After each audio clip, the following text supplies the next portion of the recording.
اعوذ باللہ من الشیطان الرجیم بسم اللہ الرحمن الرحیم وما ارسلنا فی قریۃ من نذیر الا قال مترفوها انا بما ارسلتم به کافرون۔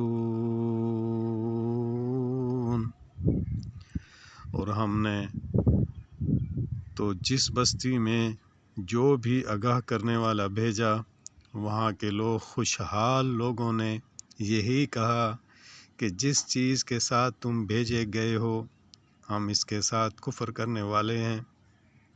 نبی پاک صلی اللہ علیہ وسلم کو حوصلہ دلایا جا رہا ہے کہ ہر دور میں یہی ہوا ہے۔ آج کے دور میں محترم بھائیوں، جتنے بڑے لوگ ہیں آپ دیکھ لو، گاڑی بنگلہ، بچہ باہر جائے گا، ڈاکٹر بنے گا، CSS کرے گا، انجینئر بنے گا، قرآن کی طرف نہیں آئے گا۔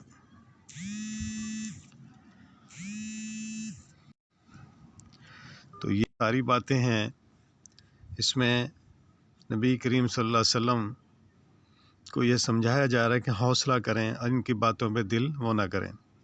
یہ نبی کریم صلی اللہ علیہ وسلم کو تسلی دی جا رہی ہے کہ مکہ کے رسوا اور چودھری آپ صلی اللہ علیہ وسلم پر ایمان نہیں لا رہے اور آپ صلی اللہ علیہ وسلم کو ایذائیں پہنچا رہے ہیں، تو یہ کوئی نئی بات نہیں۔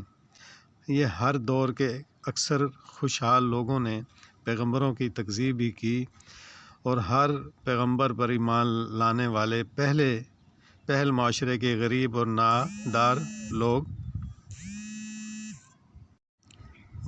لوگ ہی ایمان لائے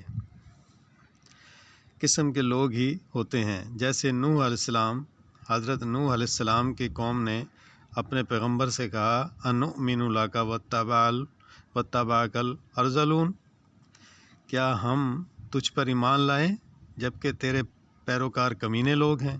اس قسم کے اللہ تعالیٰ ہمیں بھائی نیک کر دے، بس کسی طریقے سے ہم متقی ہو جائیں، یہ دعا کریں، آمین۔